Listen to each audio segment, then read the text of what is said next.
Hello and welcome to Lord of the Board. My name is Sam and today we are going to be looking at my top 5 beast cards in Oath.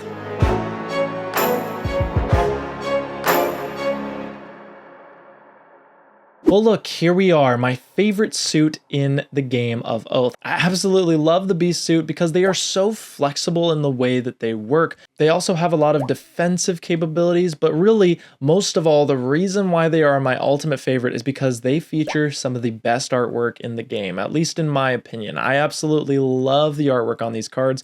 You're going to find that these top 5 cards, a lot of them are because of the artwork as well as their abilities. So, starting off with Mushrooms. This is a site-only card that, yes, the artwork alone puts it on this list. I love Mushrooms so much, so to see these, I'm like, I love it. But here's the thing, is because I love the Mushrooms so much, I've used this card a lot because I want the card. So, spend no supply, but draw only 1 card from the bottom of your region's discard pile. I don't think it's a bad ability, I think it's a cool one, but really this card, like I said, it's here because of the artwork. Now sure, I've been able to use this card here and there. I think it's a very interesting card to have in the game. It's really just helpful to save on supply for any of the players that use it, but let's be honest, it's here for the artwork, so let us go ahead and move on to another card that I think has the most adorable artwork ever, Small Friends. Now this is an advisor, and man, these look like they're straight out of Hayao Miyazaki's movies. I just love the artwork on these so much.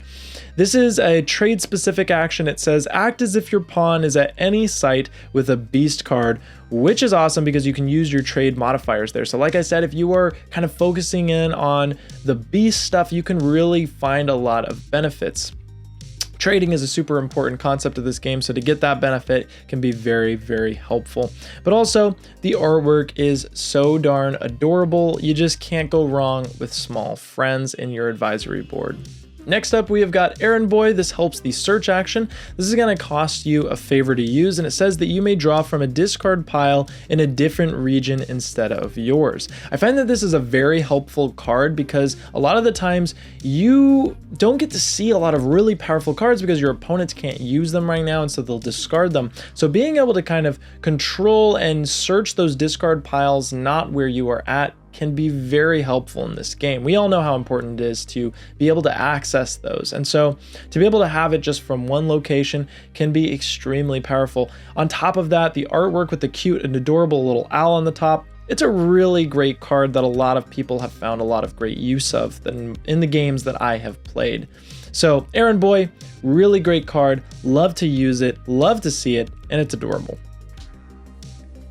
And next up, we have got a card that I'm sure everyone's familiar with because this one is in the base starting deck. So I'm sure you've come across this one before, but this is one of the most coolest cards. It's Long Lost Heir. This is a locked advisor, and it says that when played, if you are in exile, you may become a citizen. You take no relic, you end your act phase, and you refresh supply to full. I find this to be a very awesome card because you force yourself into citizenship, and the storytelling aspect is absolutely wonderful. You being this weary, long lost heir coming from the forest, being like, yo, I came from you, and now I want to overrule and overtake you, but I need to be a citizen. And I just think that storytelling mechanic of it is just awesome. We've seen games swing some crazy ways with the Long Lost Heir over time. It was a sad day when it left a campaign because it's just one of those cards that's just like, it's so freaking fun, you know? And so, oh, and of course the artwork is just wonderful. So Long Lost Heir, super, super fun card. I absolutely love when this card is played by anyone at the table. Unless I'm the Chancellor. And lastly, we have got the Vow of Union. This is another locked advisor that says in campaigns, warbands at sites that you rule add to your attacking force. You cannot travel from a site that you rule if any warbands are on your board. I find this very cool because it changes the way that you play the game. You're playing a game with a lot less warbands on your actual player board, but you keep all of the warbands on all of the sites that you rule because now you're able to use those in any of your campaigns, which I find very, very cool. Because like I said, campaigning is one of my favorite things. I love going for the more militaristic strategy with this game, and so the Vow of Union has helped me so much. I also think that the artwork looks a lot of like How to Train Your Dragon.